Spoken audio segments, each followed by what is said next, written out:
Hey, I'm Sal. I recently completed a lifelong goal of having a fully functional, clean, and automated way to play and display my gaming setup. Once it was just about complete, I thought I'd post it to a few groups online just to see what people thought, and I was not prepared for the amount of questions I got and requests for an in-depth video. So here I'm going to go into a detailed run through of my setup, my collection, and the process it took to get it to where I wanted it to be. I hope this can help some of you get started to do the same, but if you're already a big retro gaming nerd, then a lot of this info will already be all too familiar to you, depending how far down the rabbit hole you've gone. But at the very least, I'm hoping my methods might be of interest to you anyway.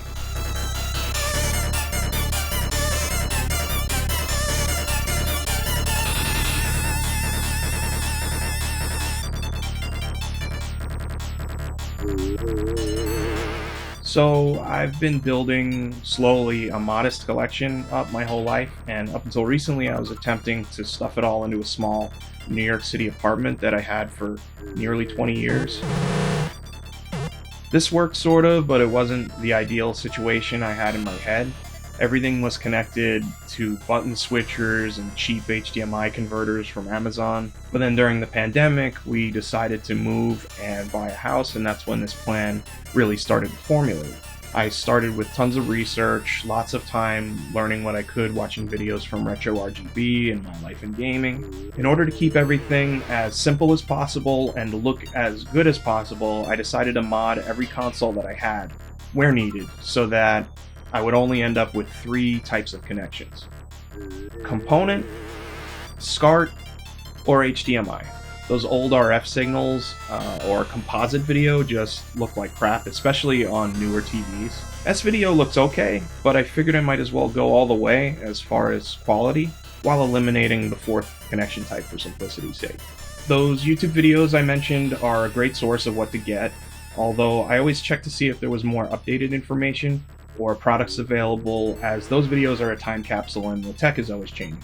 Some retro consoles just require a high quality cable in order to get RGB, and some require actual hardware to be soldered into the boards to get an actual RGB or digital signal. So I did this console by console, some of which I could do myself, and a lot of it was way too advanced for me, or I didn't have the right equipment, so I just sent them out to get done by professional modders. Then I had to start thinking about logistics. So sure, you could just go out and buy a giant wire rack, that's easy, and there's really nothing wrong with that approach, but I wanted to have a house with a rec room originally, and then when that didn't happen, I realized that this would have to be part of the living room. And because I don't want my partner to leave me, I began designing something that would look beautiful and function to meet all my needs without driving her crazy. It's easy to forget that someone else has to live and look at this giant thing that we manifested. I started working in Adobe Dimension, just planning out what kind of sizes that this would need to be and what kind of clearance I should have on each shelf. Sure, you could just make every shelf have the same amount of clearance between them, but then that could get unnecessarily huge, and some systems require much less, which could look awkward. I measured each system with the cartridges in or the lids open to see what kind of clearance I had to comfortably remove the media. Then I got the 3D models and put them all in and started arranging. The next thing up was power.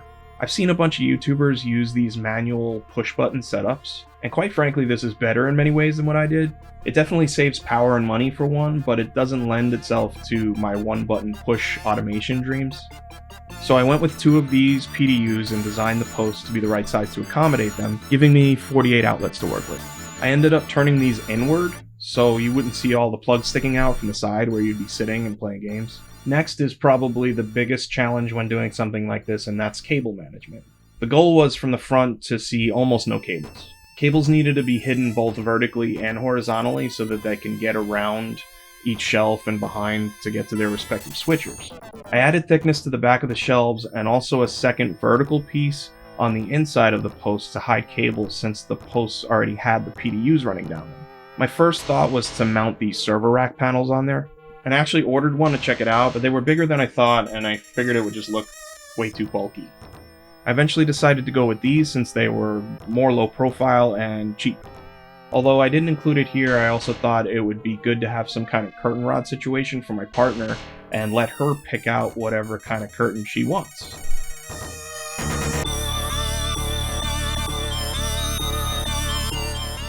I'm really not good with wood or metalwork, so I decided to start looking for someone who could actually build this. My buddy Jake was interested, but he was way too busy to take it on. Same thing happened with a few other people, and a local metal shop quoted me $6,600, which was way too much. It took a year of looking for someone, and eventually my buddy Ziggy recommended his friend Neelan of Calic Design and Fabrication.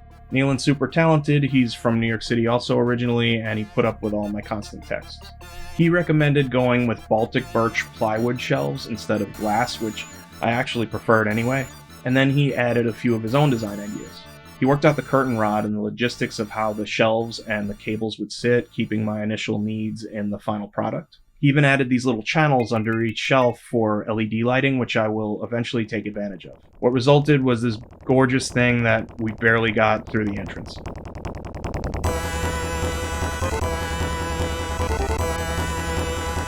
So now that everything's been wired up, you can see how even a solid plan can still get messy. I still need to make this area a little neater, but I didn't account for some power or video connections being too short or way too long and then having to tie them up. I also added these little furniture pads up here because I didn't realize the top was going to mark up the wall. Over here in the center console, I have a Logitech Harmony Hub.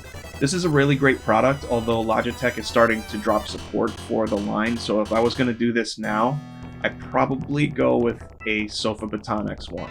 So running from the rack, I have a couple of things. First, there's two 8K 48 gigasecond HDMI cables that are coming from one 8K switch and one 4K switch. Then there's an Ethernet cable feeding this 16-port switch, which feeds every system that's capable of a hardwired connection. Then two extended IR blasters that are running from the Harmony Hub seated in front of these switching and input devices. And finally, just an extension for the Wii sensor bar. I do still need to find extensions for the Kinects.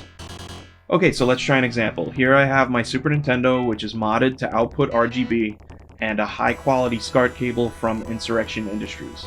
That goes to this G-SCART switcher. Other systems with component video will go to this G-Comp switcher equivalent.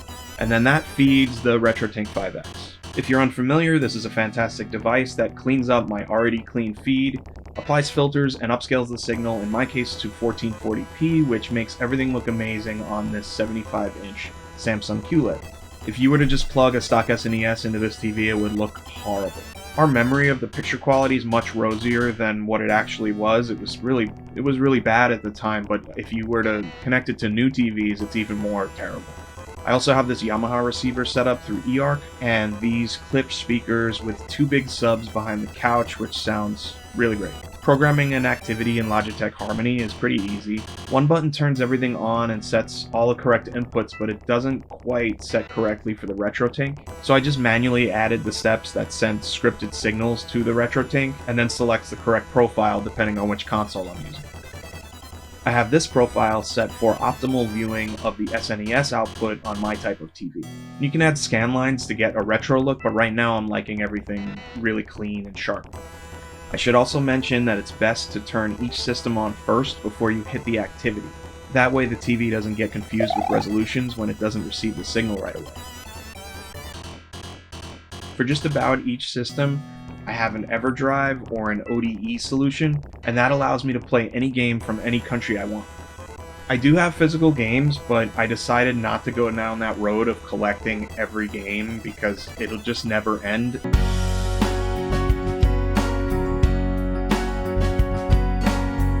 You'll never be satisfied, you can never afford it, and you can never store it all. So this solution is perfect for me. So yeah, as you can see, the picture's crystal clear, and there is no noticeable lag.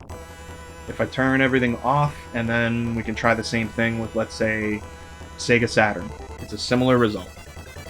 There's an SSD installed in the Saturn with everything I could possibly want. I just have to choose a game, and done.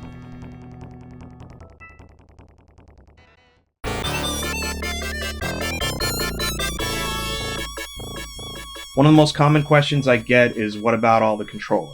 And sure, I try to have as many wireless ones as possible, but I do keep everything here in my office. A few 1x2s, some pegboard and hooks, and you can make a do-it-yourself controller wall. As you can see, I kept the wired ones on the sides so I could hide the cables behind, and then the wireless ones are going down the middle parts. Over here, I have a section for games and a few miscellaneous things and rarities, and right over here is the display case for my portable systems. There's a 1981 fully functional Donkey Kong machine in the corner here, which my dad acquired a while back, and here's my gaming PC.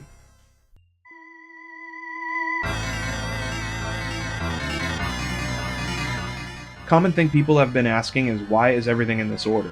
So sure, on paper you'd want to organize everything either chronologically or maybe lump them together by company, but once you actually start trying to make something wired up this clean, you start running into more important issues, like height clearance is probably the most important, and then you have the lengths of connections and where they have to go, and then you even have to think about load balancing based on power needs. So that's more what really dictated placement. A few people also asked about expandability. Well, I have plenty of doubles that I filled the shelves up with temporarily that aren't connected, so those can definitely go. At first I had 3 PS1s up there, but then I just recently replaced them with a 3DO and a PC Engine. I can lose the extra Wii, the Genesis 3, and the TurboGrafx 16 since I have the modded PC Engine. This 360 can go vertical up top, and I was thinking of mounting this equipment underneath this shelf, so there's still a ton of room for more stuff. There's also enough room to fit another PDU on both sides, so I could expand to 72 or even 96 outlets, but I can't imagine why I would need that many, maybe depending on the LEDs. Why don't you have a PS5?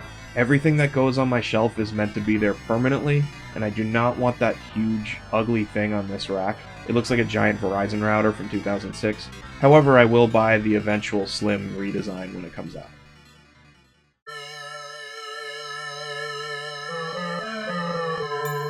So this is mostly complete. There are way bigger collections out there, but this is pretty much almost where I want it to be. I might get a Wii U or a Neo Geo eventually, but that's about it. The Neo Geo's always been out of my price range. I'll always continue to buy new systems, and I will eventually go down that LED path that I mentioned before. I'm thinking I'll program the lighting in the Harmony remote, so that when I click play N64, then only the light above the N64 goes on. And I'll probably make it all white lighting just to stay classy.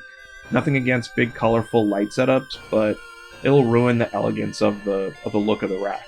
The RGB switches both have another output on them, so if I wanted to add a CRT display, I could easily do so and have it display on both screens at the same time if I got a CRT with 2 component inputs and used a RetroTink transcoder for the SCART ones. But I don't have plans to do this anytime soon. And I'll most likely get the Tink 4K to replace the 5X when that comes out. Oh, and the curtain is on its way, so all of this can be easily hidden. So I think that's it. I hope this helped some people, or at least entertained. It's one thing to have something like this in your head, but an entirely another thing to commit to making it happen, and it's super rewarding once it actually exists. I couldn't imagine showing this to myself as a kid, because I would not have been able to process it, and my brain may have short-circuited. So yeah, thank you for watching. Happy gaming.